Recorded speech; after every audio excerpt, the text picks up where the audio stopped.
अस्सलामुअलैकुम दोस्तों, कैसे हैं आप लोग। उम्मीद करते हैं कि आप सभी लोग खैरियत से होंगे। तो दोस्तों, आज की वीडियो में हम कुवैत की कुछ जरूरी खबर, जरूरी जानकारी जो आ रही है वो आप तक पहुंचाने वाले हैं। आप लोगों से गुजारिश है वीडियो को शुरू से लेकर आखिर तक जरूर से देख लें। दोस्तों, वीडियो को लाइक भी जरूर कर दें। जो मेरे दोस्त, जो मेरे भाई लाइक कर देते हैं उन तमाम दोस्तों का दिल से बहुत बहुत शुक्रिया। चलिए बढ़ते हैं अपडेट तरफ। पूरी की अपडेट आपको बताते हैं। सबसे पहली खबर, कुवैत के मौसम डिपार्टमेंट की तरफ से अपडेट जारी करके बताया गया है कि आने वाले एक हफ्ते के दौरान कुवैत के अंदर मौसम सही नहीं रहेगा, यानी बारिश भी होगी, तेज हवाएं भी चलेंगी। तमाम लोगों से कहा गया है कि सावधानी जरूर बरतें। इसके अलावा अगली अपडेट यह है कि कुवैत के अंदर 6 दुकानों को बंद कर दिया गया जो रूल्स रेगुलेशंस की पाबंदी नहीं कर रहे थे।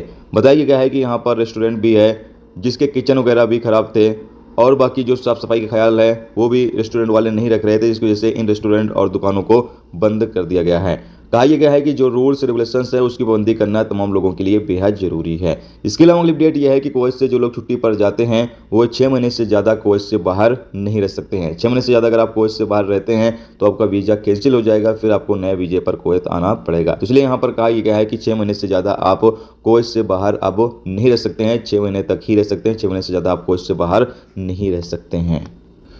इसके अलावा अगली अपडेट यह है कि कुवैत की बलदिया की टीम रेगिस्तानी इलाके में बहुत सारे लोग क्या करते हैं कि तंबू वगैरह तान कर रहते हैं, तो इन लोगों के खिलाफ कानूनी कार्रवाई करने के लिए आज एक अभियान शुरू किया। और यहाँ पर जैसा कि आप सामने स्क्रीन पर देख सकते हैं कि यहाँ पर बहुत सारे लोग तंबू वगैरह तान कर या फिर ऐसे रह रहे हैं, तो इन लोगों को साफ कर दिया जाएगा और ये जो लोग यहाँ पर रह रहे हैं उनके खिलाफ कानूनी कार्रवाई की जाएगी।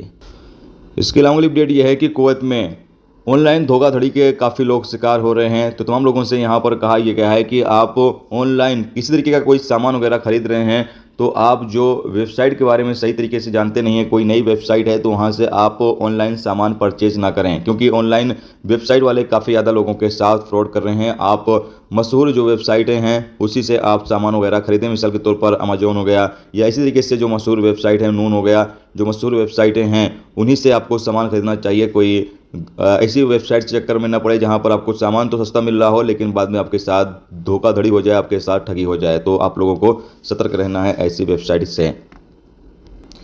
इसके अलावा अगली अपडेट यह है कि कुवैत में 2 व्यक्ति को गिरफ्तार किया गया। अपडेट के मुताबिक बताया यह गया है कि ये लोग गाड़ी की मरम्मत का काम करते थे। एक शख्स इनके पास आता है और वो अपनी गाड़ी देता है कि उनकी गाड़ी का जो इंजन है वो ख़राब है, और ये लोग क्या कहते हैं कि मैं गाड़ी का इंजन बदल दे रहा हूं, और उसके बाद ये लोग कहते हैं कि गाड़ी का इंजन बदल चुका है। 1800 केडी उस बंदे से ले लेते हैं, लेकिन वो बंदा थोड़ी दूर जाता है गाड़ी लेकर, गाड़ी दोबारा से बंद हो जाती है और फिर वो बंदा जाकर पुलिस स्टेशन में कंप्लेन कर देता है। उसके बाद पुलिस वहाँ पर जाती है, देखती है दुकान बंद रहता है। उसके बाद वहाँ पर जो नंबर रहता है उस पर कॉल किया जाता है, तो एक दूसरा शख्स आता है, वो कहता है कि मैंने ये जो दुकान है वो भाड़े पे दिया हुआ है, यहाँ पर दूसरे लोग काम करते हैं। तो बाद में फिर उस बंदे की मदद से जो 2 फ्रॉड लोग होते हैं उनको गिरफ्तार किया जाता है और उनके खिलाफ अब कानूनी कार्रवाई की जाएगी।